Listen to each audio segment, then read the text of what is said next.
Hi friends, welcome to my channel. ಎಲ್ಲರೂ ಹೇಗಿದ್ದೀರಾ? ಚೆನ್ನಾಗಿದ್ದೀರಾ ಅಂತ ಭಾವಿಸ್ತೀನಿ. ಈ ವ್ಲಾಗ್ ಬಂದು ಬುಧವಾರದ್ದು. ಇನ್ನು ಬೆಳಗ್ಗೆನೇ ಕೆಲಸಗಳೆಲ್ಲ ಮುಗಿಸ್ಕೊಂಡ್ಬಿಟ್ಟು ಇವಾಗ ಸ್ವಲ್ಪ ಅಡುಗೆ ಮಾಡೋಣ ಅಂತೇಳ್ಬಿಟ್ಟು ಮಾಡ್ತಾ ಇದ್ದೀನಿ. ಇನ್ನು ಊರಲ್ಲಂತೂ ನೀರೇ ಬಿಟ್ಟಿರಲಿಲ್ಲ. ಸೋಮವಾರ, ಮಂಗಳವಾರ, ಬುಧವಾರ ಕೂಡ ಬಿಡ್ತಾರೆ ಅಂದರು, ಬುಧವಾರ ಸಮೇತ ಬಿಟ್ಟಿರಲಿಲ್ಲ. ಅದಕ್ಕೆ ನೀರು ತುಂಬ ಖಾಲಿಯಾಗಿಬಿಟ್ಟಿತ್ತು ಕುಡಿಯೋದಕ್ಕೆ, ಮತ್ತು ಸ್ವಲ್ಪ ಅಡುಗೆ ಮಾಡೋದಕ್ಕೆ ಮಾತ್ರ ತೊಗೊಂಬಂದಿದ್ವಿ. ಇನ್ನು ಪಾತ್ರೆ ಅವೆಲ್ಲ ತೊಳೆಯೋ ಕೂಡ ತುಂಬ ಇದ್ವು.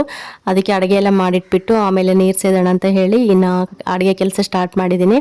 ಇನ್ನು ಬೆಳಗ್ಗೆನೇ ತುಂಬ ಜನ ಇರ್ತಾರೆ, ನೀರಿಗಂತೂ ಹೋಗೋದಕ್ಕೆ ಆಗೋದಿಲ್ಲ, ಅಷ್ಟು ಜನ. ಮತ್ತು ಸ್ವಲ್ಪ ಮಧ್ಯಾಹ್ನ ಟೈಮ್ ಹೋದ್ರಂತೂ ಬಿಸಿಲು ಅಂತ ಹೇಳಿ ಸ್ವಲ್ಪ ಜನ ಬೆಳಗ್ಗೆನೇ ಎಲ್ಲ ತಂದು ನೀರೆಲ್ಲ ತಂದು ಹಾಕೊಂಡಿರ್ತಾರೆ. ಇನ್ನು ಅದಕ್ಕೆ ಸ್ವಲ್ಪ ಫ್ರೀ ಇರುತ್ತೆ ಮಧ್ಯಾಹ್ನ ಟೈಮ್ ಬಿಸಿಲಲ್ಲ ಅಂತೇಳ್ಬಿಟ್ಟು ಅಷ್ಟರೊಳಗೆ ಕೆಲಸ ಎಲ್ಲ ಮಾಡ್ಕೊಳೋಣ ಅಂತ ಹೇಳಿ ಇವಾಗ ಮಾಡ್ಕೊತಾ ಇದ್ದೀನಿ. ಇಲ್ಲಿ ಬಂದು ಸ್ವಲ್ಪ ಚಟ್ನಿ ಮತ್ತು ಮೂಲಂಗಿ ಇತ್ತು, ಮೂಲಂಗಿ ತೊಗೊಂಡು ತುಂಬ ದಿನವೇ ಆಗಿತ್ತು. ಪಲ್ಯ ಮಾಡಿರಲಿಲ್ಲ. ಸಾಂಬಾರು ಕೂಡ ಮಾಡೋಣ ಅಂದರೆ ಸಾಂಬಾರು ಕೂಡ ಮಾಡೋಕ್ಕಾಗಲಿಲ್ಲ. ಅದಕ್ಕೆ ಸುಮ್ಮನೆ ಸಿಂಪಲಾಗಿ ಪಲ್ಯ ಮಾಡೋಣ ಅಂತ ಹೇಳಿಬಿಟ್ಟು ಹಿಟ್ಟು ಕೂಡ ಕಲಸಿಟ್ಟಿದ್ದೆ ಚಪಾತಿ ಮಾಡೋದಕ್ಕೆ. ಫಸ್ಟ್ ಹಿಟ್ಟೆಲ್ಲ ಕಲಸಿಟ್ಬಿಟ್ಟು ಇವಾಗ ಚಟ್ನಿಗೆ ಮತ್ತು ಪಲ್ಯಕ್ಕೆಲ್ಲ ರೆಡಿ ಮಾಡಿ, ಆಮೇಲೆ ಅನ್ನ ಕೂಡ ಮಾಡಿಟ್ಟಿದ್ದೆ ಮುಂಚೆನೇ, ಕುಕ್ಕರ್ಗೆ ಸ್ವಲ್ಪ ಅನ್ನ ಮಾಡಿ ಇಟ್ಟಿದ್ದೆ. ಇವಾಗ ಚಟ್ನಿಗೆಲ್ಲ ರೆಡಿ ಮಾಡ್ಕೊತಾ ಇದ್ದೀನಿ. ಸ್ವಲ್ಪ ಶೇಂಗಾ ಬೀಜ ಮತ್ತು ಒಣಮೆಣ್ಸಿನ್ಕಾಯಿ, ಇವು ಹುಳ್ಳಿ ಇರುತ್ತಲ್ಲ, ಹುಳ್ಳಿ ಕೂಡ ಹಾಕಿದ್ರೆ ಚೆನ್ನಾಗಿರುತ್ತೆ. ಈ ಹುರುಳಿ ಕಾಳೆಲ್ಲ ಹುರಿದ್ಬಿಟ್ಟು ಚಟ್ನಿ ಮಾಡಿದ್ರೆ ತುಂಬ ಚೆನ್ನಾಗಿರುತ್ತೆ ಟೇಸ್ಟು. ಶೇಂಗಾ ಬೀಜ, ಈ ಹುಳ್ಳಿ ಕಾಳು ಮತ್ತು ಕೊಬ್ಬರಿ ಹಾಕ್ತಾರೆ ಕೆಲವರು, ಇಲ್ಲ ಕಾಯಿ ಇದ್ದರೆ ಕಾಯಿ ಹಾಕ್ತಾರೆ. ಇದಕ್ಕೆ ಮಿಕ್ಸು ತುಂಬ ಚೆನ್ನಾಗಿರುತ್ತೆ ಟೇಸ್ಟು. ಇದು ಬಂದು ನಮ್ಮ ಅತ್ತೆ ಮನೇಲಿ ಕಂಪಲ್ಸರಿ ಈ ಥರ ಚಟ್ನಿ ಮಾಡಿದಾಗೆಲ್ಲ ಹುಳ್ಳಿ ಕಾಳು ಹಾಕಿದ್ರೆ ಚೆನ್ನಾಗಿ ತಿಂತಾರೆ. ಅದಕ್ಕೆ ಇನ್ನು ನಮ್ಮ ಮನೆಯವ್ರಿಗೂ ಕೂಡ ಇಷ್ಟ ಅಲ್ವಾ, ಅದಕ್ಕೆ ತಿಂತಾರೆ ಅಂತ ಹೇಳ್ಬಿಟ್ಟು ನಾನು ಒಂದು ಸ್ವಲ್ಪ ಶೇಂಗಾ ಬೀಜ ಮತ್ತು ಹುಳ್ಳಿ ಕಾಳು, ಒಣಮೆಣ್ಸಿನ್ಕಾಯಿ ಎಲ್ಲ ಹಾಕ್ಬಿಟ್ಟು ಚಟ್ನಿ ಮಾಡಿದೆ ಸೈಡಿಗೆ, ಚೆನ್ನಾಗಿರುತ್ತೆ ಅಂತ ಹೇಳ್ಬಿಟ್ಟು. ಇನ್ನು ಅನ್ನಕ್ಕೂ ಕೂಡ ಆಗುತ್ತೆ. ಇನ್ನು ಸಪ್ರೇಟಾಗಿ ಸಾಂಬಾರೆಲ್ಲ ಮಾಡೋಕ್ಕಾಗೋದಿಲ್ಲ, ಮನೇಲಿ ತುಂಬ ಕೆಲಸ. ಬಟ್ಟೆ ಅಂತೂ ಒಂದು ರಾಶಿ ಇದ್ದು, ಇನ್ನು ಬಟ್ಟೆ ಕೂಡ ಯಾವಾಗ ಹೋಗಿಬೇಕೋ ಕೂಡ ಗೊತ್ತಿಲ್ಲ. ನಲ್ಲಿಗೆ ನೀರು ಬಿಡೋವರೆಗೂ ಬಟ್ಟೆ ಕೂಡ ಪೆಂಡಿಂಗ್ ಇರುತ್ತೆ. ಇನ್ನು ಅದಕ್ಕಾಗಿ ಇವಾಗ ನೋಡಿ ಚಟ್ನಿಗೆಲ್ಲ ಜೋಡಿಸ್ಕೊಂಡಿದ್ದೀನಿ. ಒಂದು ಸ್ವಲ್ಪ ಬೆಳ್ಳುಳ್ಳಿ, ಉಪ್ಪು, ಒಣಮೆಣ್ಸಿನ್ಕಾಯಿ ಮತ್ತು ಕೊತ್ತಂಬರಿ, ಹುಣಸೆಹಣ್ಣು ಮತ್ತು ಶೇಂಗಾ ಬೀಜ, ಇಷ್ಟೇ. ನಾನು ಶೇಂಗಾ ಬೀಜ ಸಿಪ್ಪೆ ತೆಗಿಯಲ್ಲ, ಅದರಲ್ಲಿ ಪ್ರೋಟೀನ್ ಅಂಶ ಜಾಸ್ತಿ ಇರುತ್ತೆ. ಯಾವಾಗಲೂ ಅಷ್ಟೇ, ನಾನು ಸಾಂಬಾರ್ಗೆ ಹಾಕಿದ್ರು ಕೂಡ ಹಂಗೆ ಡೈರೆಕ್ಟಾಗಿ ಹಾಕ್ಬಿಡ್ತೀನಿ, ಸಿಪ್ಪೆ ತೆಗೆದು ಹಾಕೋದಿಲ್ಲ. ಇನ್ನು ಅದೆಲ್ಲ ರುಬ್ಕೊಂಡು ಸೈಡ್ಗೆ ಎತ್ತಿಟ್ಕೊಂಡು ಇವಾಗ ಪಲ್ಯಕ್ಕೆಲ್ಲ ರೆಡಿ ಮಾಡಿಕೊಂಡೆ. 4 ಇತ್ತು, ಸ್ವಲ್ಪ ಮೀಡಿಯಮ್ ಸೈಜ್ ಇತ್ತು ಮೂಲಂಗಿ. ಅದನ್ನೆಲ್ಲ ತುರಿದ್ಬಿಟ್ಟು ಒಂದು ಸ್ವಲ್ಪ ನೀರೆಲ್ಲ ತೆಗಿಬೇಕು. ಇದನ್ನು ತುಂಬ ಚೆನ್ನಾಗಿರುತ್ತೆ, ಅಷ್ಟೊಂದೇನು ಸ್ಮೆಲ್ಲು ಕೂಡ ಇರೋದಿಲ್ಲ, ಆರಾಮ್ಸೆ ತಿನ್ಬೋದು. ಇನ್ನು ಹಸಿರುಮೆಣ್ಸಿನ್ಕಾಯಿ, ಟೊಮೊಟೊ ಮತ್ತು ಈರುಳ್ಳಿ, ಕೊತ್ತಂಬರಿ ಸೊಪ್ಪೆಲ್ಲ ಕಟ್ ಮಾಡಿ ಇಟ್ಕೊಂಡಿದ್ದೀನಿ. ಹಸಿರುಮೆಣ್ಸಿನ್ಕಾಯಿ ಅಂತೂ ಜಾಸ್ತಿನೇ ಹಾಕಬೇಕು. ಇನ್ನು ನಮ್ಮ ಮನೆಯವರಂತೂ ಸಿಕ್ಕಾಪಟ್ಟೆ ಖಾರ ತಿಂತಾರೆ. ಅವ್ರಿಗೆ ಖಾರ ಇಲ್ಲ ಅಂತಂದರೆ ಊಟನೇ ಮಾಡೋದಿಲ್ಲ ಸರಿಯಾಗಿ. ಹೇಳ್ಬೇಕಂದ್ರೆ ನಾನು ಮಾಡೋ ಅಡುಗೆ ಅವ್ರಿಗೆ ಒಂದೊಂದು ಸತಿ ಇಷ್ಟನೇ ಪಡೋದಿಲ್ಲ. ಏನೋ ಹೊಟ್ಟೆ ಹಸುವಾಗುತ್ತೆ ಅನ್ನೋಗೋಸ್ಕರ ತಿನ್ನಬೇಕು ಅಷ್ಟೇ ಅಂತ ಹೇಳ್ತಾ ಇರ್ತಾರೆ. ಒಂದೊಂದು ಸರಿ ಬೇಜಾರಾಗಿಬಿಡುತ್ತೆ ನನಗಂತೂ. ಅದಕ್ಕೆ ಖಾರ ಹಾಕಬೇಕು. ನಮಗೂ ಸ್ವಲ್ಪ ಖಾರ ತಿನ್ನೋದು ಅಭ್ಯಾಸ ತಪ್ಪಿಟ್ಟಿದೆ. ನಮ್ಗೆ ಅಲ್ಲಿದ್ದಾಗ ಚೆನ್ನಾಗಿ ತಿಂತಿದ್ದೆ ಖಾರ, ಮತ್ತು ಇಲ್ಲಿ ಬಂದಾಗಿಂದ ಖಾರನೇ ಕಡಿಮೆ ಮಾಡಿಬಿಟ್ಟಿದ್ದೀನಿ. ಇನ್ನು ಮಗ ಇದ್ದಾನಲ್ವ, ಅವನಿಗೋಸ್ಕರನೂ ಕೂಡ ಸ್ವಲ್ಪ ಖಾರ ಜಾಸ್ತಿ ಹಾಕೋದೇ ಇಲ್ಲ ನಾನು. ಇನ್ನು ಇವ್ರು ಬಂದಾಗಿಂದ ಸ್ವಲ್ಪ ಖಾರ ಜಾಸ್ತಿನೇ ಹಾಕಬೇಕು. ಇನ್ನು ಖಾರ ಜಾಸ್ತಿ ಹಾಕಿ ಮಾಡಲಿಲ್ಲ ಅಂದರೆ ಇವ್ರು ತಿನ್ನೋದಿಲ್ಲ, ಇವ್ರು ಬೇಜಾರು ಮಾಡ್ಕೊತಾರಂತೆ ಹೇಳಿ ಫಸ್ಟ್ ಇವ್ರು ತಿನ್ನಲಿ, ಇವ್ರು ಚೆನ್ನಾಗಿದ್ರೆ ಸಾಕು ಅನ್ನೋ ಹಾಗೆ ಖಾರ ಮಾತ್ರ ಇವಾಗ ಜಾಸ್ತಿ ಹಾಕ್ತಾಯಿದ್ದೀನಿ. ಇನ್ನು ಇವಾಗ ಒಗ್ಗರಣೆಗೆಲ್ಲ ರೆಡಿ ಮಾಡಿಕೊಂಡೆ. ಸಾಸಿವೆ, ಜೀರಿಗೆ ಮತ್ತು ಸ್ವಲ್ಪ ಕಡಲೆಬೇಳೆ, ಹಸಿರುಮೆಣ್ಸಿನ್ಕಾಯಿ, ಈರುಳ್ಳಿ, ಟೊಮೊಟೊ, ಉಪ್ಪು ಎಲ್ಲ ಹಾಕ್ಬಿಟ್ಟು ಚೆನ್ನಾಗಿ ಫ್ರೈ ಮಾಡ್ಕೋಬೇಕು. ಇದ್ರ ಜೊತೆಗೆ ಬಂದು ನಾನು ಸ್ವಲ್ಪ ಅರಿಶಿಣ ಪುಡಿ ಹಾಕ್ತೀನಿ. ಅರಿಶಿಣ ಪುಡಿ ಮತ್ತು ಒಂದು ಸ್ವಲ್ಪ ಮನೇಲಿ ಮಾಡಿರ್ತಾರಲ್ಲ ಸಾಂಬಾರು ಪುಡಿ ಹಾಕ್ತೀನಿ, ತುಂಬ ಚೆನ್ನಾಗಿರುತ್ತೆ ಟೇಸ್ಟ್ ಮಾತ್ರ. ಇನ್ನು ಗರಂ ಮಸಾಲ ಕೂಡ ಹಾಕ್ಬೋದು. ಗರಂ ಮಸಾಲ ಖಾಲಿಯಾಗಿದೆ, ತರಿಸ್ಬೇಕು ಒಂದು ಪಾಕೆಟು, ಅದಕ್ಕೋಸ್ಕರ ಗರಂ ಮಸಾಲ ಹಾಕಲಿಲ್ಲ. ಅಷ್ಟು ಹಾಕ್ಬಿಟ್ಟು ಇವಾಗ ಮೂಲಂಗಿ ತುರಿದಿಟ್ಕೊಂಡಿದ್ನಲ್ವ, ಅದನ್ನು ಸ್ವಲ್ಪ ರಸ ಎಲ್ಲ ಹಿಂಡಿಬಿಟ್ಟು ಇದ್ರೊಳಗೆ ಹಾಕಿ ಇವಾಗ ಮಿಕ್ಸ್ ಮಾಡ್ತಾಯಿದ್ದೀನಿ. ಇನ್ನು ಲಾಸ್ಟಲ್ಲಿ ನೋಡ್ಕೊಂಡು ಸ್ವಲ್ಪ ಉಪ್ಪಾಗಿದೆ ಇಲ್ಲ ಅಂತ ಸ್ವಲ್ಪ ಸಪ್ಪೆ ಬರ್ತಾಯಿತ್ತು. ಇನ್ನು ಸ್ವಲ್ಪ ಉಪ್ಪು ಹಾಕ್ಬಿಟ್ಟು ಇನ್ನು ಕೊತ್ತಂಬರಿ ಇರುತ್ತಲ್ಲ, ಕೊತ್ತಂಬರಿ ಸೊಪ್ಪು ಹಾಕ್ಬಿಟ್ಟು ಇವಾಗೆಲ್ಲ ಮಿಕ್ಸ್ ಮಾಡ್ಕೊಂಡೆ ನೀಟಾಗಿ. ಆಮೇಲೆ ಅದೆಲ್ಲ ಪಲ್ಯ ಕೂಡ ಎಲ್ಲ ಸೈಡ್ಗೆ ಎತ್ತಿಟ್ಬಿಟ್ಟು ಇವಾಗ ಚಪಾತಿ ಕೂಡ ಒಸ್ಕೊಂಡೆ. ಇನ್ನು ಚಪಾತಿ ಬಂದು ಜಾಸ್ತಿ ಮಾಡಲಿಲ್ಲ, ಒಂದು 6-7 ಚಪಾತಿ ಅಷ್ಟೇ ನಾನು ಒಸ್ತಿದ್ದು ಬೆಳಗ್ಗೆಗೆ, ನಮ್ಮ ಮನೆಯವ್ರಿಗೆ ಎಷ್ಟು ಬೇಕೋ ಅಷ್ಟು. ಇನ್ನು ಕೆಲಸ ಅಂತೂ ತುಂಬ ಇತ್ತು. ಫಸ್ಟು ನೀರು ತಂದು ಹಾಕೋಬೇಕು ಮನೆಗೆ ಅನ್ನೋದೊಂದು ತುಂಬ ಹಡಾವಿಡಿ ಇತ್ತು. ಅದಕ್ಕೆ ನೋಡಿ ಸುಮ್ಮನೆ ಏನು ಕೈಗೆ ಸಿಗುತ್ತೋ ಅದನ್ನು ತೊಗೊಂಡು ಚಪಾತಿ ಬೇಯಿಸ್ತಾ ಇದ್ದೀನಿ. ಅದು ಸುಚ್ಚಿಣಿಕೆ ಸಿಗಲಿಲ್ಲ, ಎಲ್ಲ ಇಟ್ಬಿಟ್ಟಿದ್ದೆ. ಅದು ಯಾವಾಗಲೂ ಸ್ಟ್ಯಾಂಡಲ್ಲಿ ಆಗ್ತಾಯಿದೆ, ಮತ್ತು ನನ್ನ ಮಗ ಅವಾಗವಾಗ ಆಟಾಡೋ ಕೂಡ ತೊಗೊತಾ ಇರ್ತಾನೆ. ಅದಕ್ಕೋಸ್ಕರ ಅದು ಸಿಗಲಿಲ್ಲ ಬೇಗ ಅಂತೇಳ್ಬಿಟ್ಟು ಇನ್ನು ಇದೆ ಕಾಯಿ ತುರಿತೀವಲ್ವ, ಚಿಕ್ಕದು ಒಂದು ಇದಿತ್ತು, ಅದನ್ನ ತೊಗೊಂಡು ತಿರುಗಿಸ್ತಾ ಇದ್ದೀನಿ. ಹೆಂಗೋ ಯಾವುದೋ ಒಂದು ಆರಾಮ್ಸೆ ಮಾಡ್ಬೋದು, ಏನು ಅದೇ ಬೇಕಿದೆ ಬೇಕನ್ನೋದಿಲ್ಲ. ಕೆಲವರೆಲ್ಲ ಕೈಯಲ್ಲೇ ಚಪಾತಿನೆಲ್ಲ ತಿರುಗಿಸಿ ಹಾಕ್ತಾ ಇರ್ತಾರೆ. ಇನ್ನು ಇದೇನು ಇಲ್ಲ ಅಂತ ಹೇಳ್ಬಿಟ್ಟು ಸ್ವಲ್ಪ ಲೈಟಾಗಿ ಎಣ್ಣೆ ಎಲ್ಲ ಹಚ್ಬಿಟ್ಟು ಚಪಾತಿ ಬೇಯಿಸ್ತಾ ಇದ್ದೀನಿ. ತುಂಬ ಚೆನ್ನಾಗಿತ್ತು. ಪಲ್ಯ, ಚಟ್ನಿ, ಚಪಾತಿ. ಇನ್ನು ಇವಾಗ ಸ್ವಲ್ಪ ಬಿಸಿಲು ಬೇರೆ ಆಗಿಬಿಟ್ಟಿತ್ತು. ಇನ್ನು ಏನೂ ಆಗೋದಿಲ್ಲ, ಅಡ್ಜಸ್ಟ್ ಆಗುತ್ತೆ ಅಂತ ಹೇಳ್ಬಿಟ್ಟು ಇನ್ನು ಮನೇಲೇ ಇರೋದ್ರಿಂದ ಏನು ಹೊರಗಡೆ ಕೆಲಸಕ್ಕೆ ಏನು ಹೋಗೋದಿಲ್ಲಲ್ವ, ಮನೆಯಲ್ಲೇ ಇರ್ತೀವಲ್ವ, ಏನು ಪರವಾಗಿಲ್ಲ ತಿನ್ಬೋದು ಅಂತ ಹೇಳ್ಬಿಟ್ಟು ಇನ್ನು ಚಪಾತಿ ಎಲ್ಲ ಬೇಯಿಸ್ಕೊಟ್ಟೆ. ಹೀಗೇ ಸ್ವಲ್ಪ ಬೇಗ ಬೇಗ ಕೆಲಸಗಳೆಲ್ಲ ಮಾಡ್ಕೊಳ್ಳೋಣ ಅಂತೇಳ್ಬಿಟ್ಟು ಇನ್ನು ನಾಳೆ ಗುರುವಾರ ವಾರ ಮಾಡೋದಕ್ಕೂ ಕೂಡ ನೀರು ಸಿಗುತ್ತೆ ಇಲ್ಲ ಅನ್ನೋದೇ ಒಂಥರ ಟೆನ್ಷನ್ ಆಗಿತ್ತು ನನಗಂತೂ.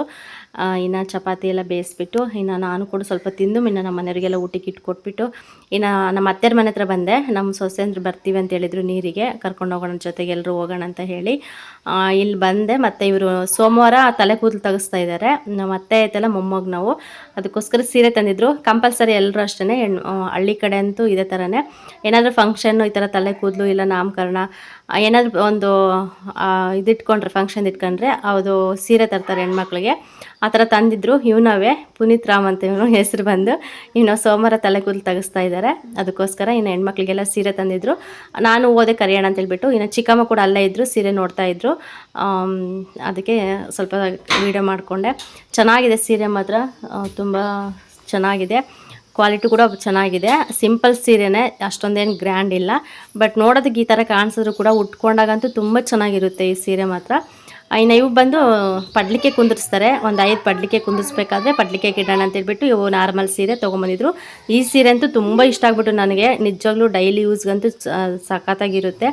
ಇವು ಬಂದು 230 ರೂಪಾಯಿ ಅಂತ ಒಂದು ಸೀರೆ. ಅವರು ಅಟ್ಲೀಸ್ಟ್ ಇಷ್ಟೊಂದು ಸೀರೆ ತೊಗೊತೀವಿ, ಒಂದು 10 ರೂಪಾಯಿ 20 ರೂಪಾಯಿ ಕಮ್ಮಿ ಮಾಡು ಅಂದರೂ ಕೂಡ ಮಾಡಿಲ್ಲ ಅಂತೆ. ಅದನ್ನೇ ಹೇಳ್ತಾ ಇದ್ಲಲ್ಲ, ಆ ಕಡೆ ನಮ್ಮ ಅತ್ತಿಗೆ ಇದ್ದರು, ಅವ್ರು ಹೇಳ್ತಾಯಿದ್ರು ನೆನ್ನೆ ಎಲ್ಲ ಸಂತೆ ಹೋಗ್ಬಿಟ್ಟು ಇನ್ನು ಬಟ್ಟೆಲ್ಲ ತೊಗೊಂಡು ಇನ್ನು ಮನೆಗೆ ರೇಷನ್ ಎಲ್ಲ ತೊಗೊಂಬಂದಿದ್ದಾರೆ. ಇನ್ನು 1-2 ದಿನ ಇದೆ ಟೈಮ್ ಅಷ್ಟೇ, ಅದಕ್ಕೋಸ್ಕರ ಇನ್ನು ಬೇಗ ಮನೆಗೆ ಪೇಂಟಿಂಗ್ ಎಲ್ಲ ಮಾಡಿಸ್ಬೇಕು ಅಂತ ಕೂಡ ಹೇಳ್ತಾಯಿದ್ರು. ಇನ್ನು ಅವ್ರಿಗೂ ಕೂಡ ತುಂಬ ನೀರು ಬೇಕಾಗಿತ್ತು, ನೀರೇ ಬಿಟ್ಟಿರಲಿಲ್ಲ, ತುಂಬ ಜನ ಬೇರೆ ಇದ್ದಾರೆ. ಅದಕ್ಕೆ ನಾ ಕರ್ಕೊಂಡು ಹೋಗೋಣ ಅಂತ ಕೂಡ ಬಂದೆ. ನೋಡ್ತಾ ಇರ್ಬೋದು, ಇವಂತೂ ತುಂಬ ಚೆನ್ನಾಗಿತ್ತು ಸೀರೆ, ಅಂತೂ ನಂಗೆ ತುಂಬ ಇಷ್ಟ ಆಯಿತು. ಅವು ಬಂದು ನೈಟುಗೆ ಚೆನ್ನಾಗಿ ಕಾಣಿಸುತ್ತೆ, ಕವರಲ್ಲಿದ್ದಾವಲ್ಲ ಆ ಸೀರೆ ಬಂದು. ಇವಂತೂ ಡೈಲಿ ಯೂಸ್ ಉಟ್ಕೊಳೋದಕ್ಕಂತೂ ಚೆನ್ನಾಗಿದ್ದು ಸೀರೆ, ಮತ್ತು ಮೆತ್ತಿಗೆ ಇದ್ದು, ಮತ್ತು ಸ್ವಲ್ಪ ತೂಕ ಕೂಡ ಇತ್ತು, ಪರವಾಗಿರಲಿಲ್ಲ. ಈ ಥರ ಸೀರೆ ಎಲ್ಲ ನೋಡ್ಕೊಂಡ್ವಿ. ಇನ್ನು ಸೋಮವಾರದಿಂದ ಫಂಕ್ಷನ್ ಸ್ಟಾರ್ಟ್ ಆಗುತ್ತೆ. ಅದು ಎಲ್ಲಿ ಅಂತೇಳ್ಬಿಟ್ಟು ನಾನು ಹೋದರೆ ಮಾತ್ರ ನಾನು ವೀಡಿಯೋಸ್ ಮಾಡ್ತೀನಿ, ಅಲ್ಲೆಲ್ಲ ದೇವಸ್ಥಾನ ಎಲ್ಲ ಕೂಡ. ಹೋಗಲಿಲ್ಲ ಅಂದರೆ ಇನ್ನು ಮಾಡೋದಕ್ಕಾಗಲ್ಲ. ಹೋಗ್ಬೇಕಂತ ಅಂದ್ಕೊಂಡಿದ್ದೀವಿ, ಗೊತ್ತಿಲ್ಲ ಹೆಂಗಾಗುತ್ತೋ. ಹೋದ್ರಂತೂ ಕಂಪಲ್ಸರಿ ಎಲ್ಲ ತಲೆ ಕೂದಲು ಯಾವ ಥರ ತೆಗೆಸ್ತಾರೆ ಮತ್ತು ಫಂಕ್ಷನಲ್ಲಿ ಹೆಂಗೆ ನಡೆಯುತ್ತೆ ಅನ್ನೋದು ಕೂಡ ನಿಮ್ಮ ಹತ್ರ ಶೇರ್ ಮಾಡ್ಕೊಳ್ತೀನಿ. ಇನ್ನು ಸೀರೆ ಎಲ್ಲ ನೋಡಿದ್ವಿ, ಇದು ತುಂಬ ಇಷ್ಟ ಆಯಿತು ನನಗೆ ಈ ಸೀರೆ ಮಾತ್ರ.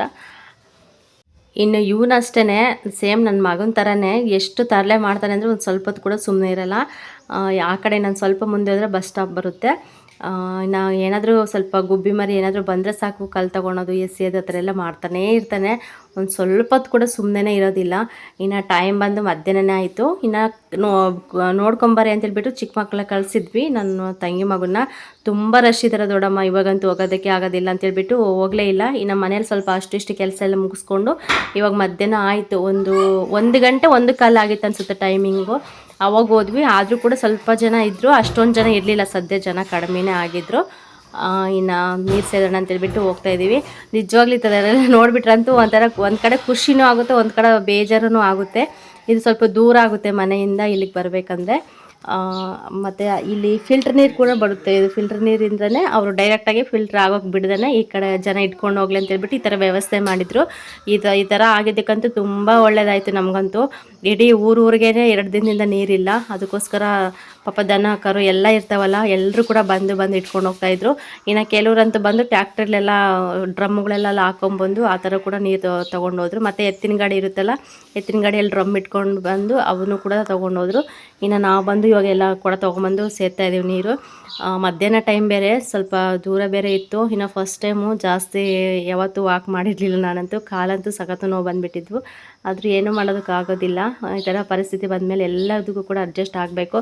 ಇನ್ನು ಇಂಪಾರ್ಟೆಂಟ್ ನೀರೇ ಅಲ್ವಾ, ನೀರಿಲ್ಲ ಅಂದರೆ ಏನು ಕೆಲಸನೂ ಆಗೋದಿಲ್ಲ, ಏನೂ ಇದೇ ಆಗೋದಿಲ್ಲ. ಇನ್ನು ಅದಕ್ಕೋಸ್ಕರ ಅವಾಗ ನಾವು ಚಿಕ್ಕ ಹುಡುಗರಿದ್ದಾಗ ಆವಾಗ ಈ ಥರ ಬಂದು ಸೇರ್ತಾಯಿದ್ವು ನೀರು, ಸ್ವಲ್ಪ ದೂರದಿಂದ ತೊಗೊಂಬರ್ತಾಯಿದ್ವಿ. ಅಯ್ಯೋ ಬೋರ್ವೆಲ್ ಅಂತೂ ಆ ಕಡೆ ಜಗ್ಗ ಬೋರೆಲ್ಲ ಬರುತ್ತಲ್ವ, ಆ ಥರದ್ರಲ್ಲಿ ಕೂಡ ತುಂಬ ನೀರು ಸೇರಿಬಿಟ್ಟಿದ್ದೀನಿ. ಅಭ್ಯಾಸ ಇದೆ ನನಗೇನು ಇದೇನು ಹೊಸದಲ್ಲ. ಆದರೂ ಕೂಡ ಎಷ್ಟು ಸುಮಾರು ವರ್ಷ ಆಗಿಬಿಡ್ತು ಈ ಥರ ಗ್ಯಾಪ್ ಆಗಿ. ಇನ್ನು ಏನು ಮಾಡೋದಕ್ಕಾಗೋದಿಲ್ಲ. ಇನ್ನು ಅಟ್ಲೀಸ್ಟ್ ಇವಾಗ ಬೈಕ್ ಇದ್ದರೆ ಬೈಕಲ್ಲಿ ಕೂಡ ನೀರು ಸೇರ್ತಾರೆ ಕೆಲವರೆಲ್ಲ ಕೊಡ ಹಾಕ್ಕೊಂಡು ಹೋಗಿ ಎಲ್ಲ ತರ್ತಾರೆ. ಇನ್ನು ನಮ್ಮ ಮನೆಯವ್ರಿಗೆ ಅದು ಕೂಡ ಅಭ್ಯಾಸ ಇಲ್ಲಲ್ವಾ, ಇನ್ನು ಅದಕ್ಕೋಸ್ಕರ ನಾನೇನು ಹೇಳಿಲ್ಲ ಅವ್ರಿಗೆ. ಇನ್ನು ಹೋಗಿ ತೊಗೊಂಬರೋಣ ಅಂತೇಳ್ಬಿಟ್ಟು ನಾನು ಮತ್ತು ನಮ್ಮ ಅಣ್ಣನ ಮಕ್ಕಳು ಕೂಡ ಬಂದ್ವಿ. ಈ ಥರ ಎಲ್ಲರೂ ಕೂಡ ಸೇರ್ತಾಯಿದ್ರು. ತುಂಬ ಜನ ಸ್ವಲ್ಪ ಬರ್ತಾ ಬರ್ತಾ ಕೂಡ ಇನ್ನೂ ರಶ್ ಆಯಿತು. ಮಧ್ಯಾಹ್ನ ಟೈಮ್ ಯಾರು ಇರೋದಿಲ್ಲ ಅಂತೇಳ್ಬಿಟ್ಟು ಇನ್ನೂ ಜನ ಬರ್ತಾನೇ ಇದ್ದರು.